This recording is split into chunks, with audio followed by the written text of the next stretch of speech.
আসসালামু আলাইকুম। আজকের ভিডিওতে আমরা হাজী মোহাম্মদ দানেশ বিজ্ঞান ও প্রযুক্তি বিশ্ববিদ্যালয়ের সাজেশন অর্থাৎ সি এবং ডি ইউনিটে কোন টপিকগুলো বেশি গুরুত্বপূর্ণ এগুলো তুলে ধরার চেষ্টা করব। অনেকেরই ভয়ের কারণ যে আপনার ডি ইউনিটে 50 মার্কের ইংরেজি রয়েছে। এখন এই 50 মার্ক তো আমার জন্য পাওয়া খুব কঠিন। এটা অনেকেরই একটা ভয়ের কারণ হয়ে থাকে। তো আসলে এই 50 মার্ক কীভাবে পড়ব বা হচ্ছে যে আদৌ কত মার্ক হলে আপনার হাজী দানেশে চান্স হয়? এখন হাজী দানেশের মার্ক যেটা লাগে অন্যান্য বিশ্ববিদ্যালয়ের তুলনায় একটু বেশি লাগে হাজী দানেশের মার্ক। কেন লাগে এটার আসলে পরীক্ষা দেওয়ার পর আসলে কারণটা বুঝতে পারবেন। অনেকে বলে যে না হাজী দানেশ ছোটো বিশ্ববিদ্যালয়ে মার্ক কম লাগলেই চলবে, পাস করলে চলবে। না, এটা অ্যাবসলিউটলি একটা রং ইনফরমেশন। হাজী দানেশে অন্যান্য বিশ্ববিদ্যালয়ের তুলনায় মার্ক একটু বেশি লাগে, অর্থাৎ গুচ্ছের তুলনায় হাজী দানেশে মার্ক বেশি লাগবে, একটু শিওর থাকেন। আমি ধরে রাখলাম 68 কাটমার্ক, 68+। আচ্ছা, এটা আমার অভিজ্ঞতা, গত বছরের অভিজ্ঞতা। তো আমি হাজী দানেশে মূলত 2বার পরীক্ষা দিচ্ছি। একটা ফার্স্ট টাইমে দিচ্ছি, তখন ওয়েটিং ছিলাম, সেকেন্ড টাইম আবার দিচ্ছি। সো আমার যে অভিজ্ঞতা সেটাতে বলতেছে যে আপনার 68+ মার্ক লাগবে আপনার হাজী দানেশে চান্স পেতে গেলে। আচ্ছা, এখন দেখি কোন টপিকগুলো আপনার পড়তে হবে। এই জায়গায় যে টপিকগুলো বলছে এখানে খুব শর্ট করে বলছে, আমি একটু বিস্তারিত বলার চেষ্টা করি। মূলত আপনার এই যে পার্টস অফ স্পিচ, হ্যাঁ, পার্টস অফ স্পিচের মধ্যে আরও অনেকগুলো টপিক লুকানো আছে।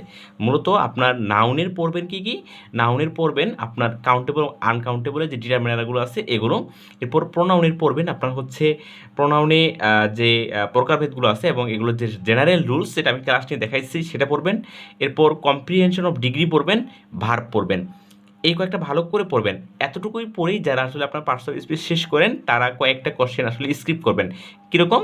বাকি যে কোশ্চেনগুলো আসে যেমন হচ্ছে আপনার identify of parts of speech, interchange of parts of speech, আরেকটা হচ্ছে same word as a different parts of speech বা position of a parts of speech. এই 4টা টপিকও খুব ভালো করে পড়তে হবে। এই 4টা টপিক থেকেও আপনার এই পার্টস অফ স্পিচের অন্তর্ভুক্ত এবং এখান থেকেও কোশ্চেন মাস্ট বি আসবে হাজী দানেশে। সাবজেক্ট ভার্ব এগ্রিমেন্ট এবং রাইট ফর্ম ভার্ব অবশ্যই আপনাকে পড়তে হবে, 5 থেকে 7টা কোশ্চেন আসবে। এরপর ভয়েস ন্যারেশন অ্যাজ ইউজুয়াল, তারপর হচ্ছে ট্রান্সফরমেশন অফ সেন্টেন্স, এটা সিম্পল থেকে কমপ্লেক্স কম্পাউন্ড এরকম কোশ্চেন আসে। সেন্টেন্স কারেকশন, মূলত আপনার সকল গ্রামাটিকের রুলস হচ্ছে সেন্টেন্স কারেকশনের অন্তর্ভুক্ত। আপনার কম্পিটিটিভ এক্সাম বা মাস্টার বই যেগুলো আছে এগুলো পড়লে মোটামুটি আপনি কমেন্ট পাবেন ইনশাল্লাহ। অ্যাপ্রোপ্রিয়েট প্রিপোজিশন এবং জেনারেল প্রিপোজিশন থেকে 5 থেকে 6টা কোশ্চেন আসবে। আর ভোকাবুলারি মেমোরাইজিং পার্ট সিনোনিম থেকে আমার সময় 10টা কোশ্চেন আসছিল, আমার সময় 10টা কোশ্চেন আসছে। তারপর হচ্ছে স্পেলিং 1 থেকে 2টা আসবে, অনুবাদ আসবে আপনার 3 থেকে 4টা 5টা অনুবাদ এক জায়গা থেকে আসবে। আর লিটারেচার হচ্ছে যে পড়ার দরকার নেই, লিটারেচার পড়ার একদমই দরকার নেই, আমি বলে দিচ্ছি আগে যে লিটারেচার পড়ার কোনো দরকার নাই। এরপর হচ্ছে আপনার ইডিয়ম ফ্রেশ, এখান থেকে অবশ্যই কোশ্চেন আসবে 2 থেকে 3টা, অর্থাৎ মুখস্থ পার্টির একটা বড় আধিপত্য এই জায়গায় থাকবে। এরপর দেখেন বাংলায় আপনার কী কী পড়তে হচ্ছে। বাংলায় মূলত আপনার লেখক পরিচিতি এবং পাঠ পরিচিতি থেকে 8 থেকে 10টা আসবে। এটা অ্যাভারেজ বা মাঝে মধ্যে কম আসে, অর্থাৎ সেটা বাংলা প্রথম পত্র আর হচ্ছে বাংলা দ্বিতীয় পত্র। এগুলো আসলে যে আলাদা করে আপনি পড়বেন যে কোন টপিকগুলো বেশি আসবে কোন টপিকগুলো কঠিন আসবে, এটা যদি আপনি পড়েন যে আমি বাংলা প্রথম বেশি পড়বো বাংলা দ্বিতীয় বেশি পড়বো, এটা পড়ার সুযোগ নাই। আপনার এটা একটা স্ক্রিনশট তুলে নিতে পারেন যে এইখান থেকে যে টপিকগুলো আসছে এগুলো পড়লে ইনশাল্লাহ আপনার হয়ে যাবে। আর বেশি কিছু এর বাইরে কিছু পড়তে হবে না। এরপর আসতেছে আপনার জিকে কোন টপিকগুলো পড়বেন। হ্যাঁ, জিকে হচ্ছে দেখেন এইখানে জিকে আরও কিছু টপিক, এইগুলোই যে পড়বেন বিষয়টা এরকম না। এইখানে যেগুলো টপিক দেওয়া আছে যে আপনার প্রণালী, রাজনীতি, এইগুলো অ্যাজ ইউজুয়াল, কিন্তু আপনি এর আগে যেগুলো পড়ছেন, হ্যাঁ, আপনার রাজশাহী বিশ্ববিদ্যালয় বা ঢাকা বিশ্ববিদ্যালয় বা জাহাঙ্গীরনগর বিশ্ববিদ্যালয়, আপনার চট্টগ্রাম বিশ্ববিদ্যালয়ের জন্য প্রস্তুতি নেওয়ার সময় যেগুলো পড়ছেন ওইগুলো থেকেই আপনার হাজী দানেশে পড়লেই হবে। সাম্প্রতিক হাজী দানেশ অবশ্যই আসবে, মৌলিক জিকে আসবে না।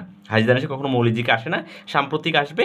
এবং এই আমি মনে করি ঢাকা বিশ্ববিদ্যালয় এবং রাজশাহী বিশ্ববিদ্যালয়ের কোশ্চেন ব্যাংক এবং হাজী দানেশের কোশ্চেন ব্যাংক এর সাথে বিসিএস কোশ্চেন ব্যাংক, আমি আবার বলতেছি ঢাকা, রাজশাহী, বিসিএস এবং হাবিব রবি, এই 4টা বিশ্ববিদ্যালয়ের কোশ্চেন ব্যাংক যাদের খুব ভালো করে পড়া থাকবে এবং টপিক ভিত্তিক কনসেপ্টটা ক্লিয়ার থাকবে তার হাজী দানেশে চান্স হয়ে গেছে।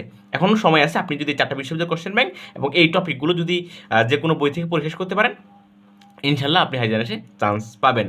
আর হাজিদানেশে আমাদের এক্সাম বেস আছে, আপনি চাইলে এক্সাম বেসে ভর্তি হতে পারেন।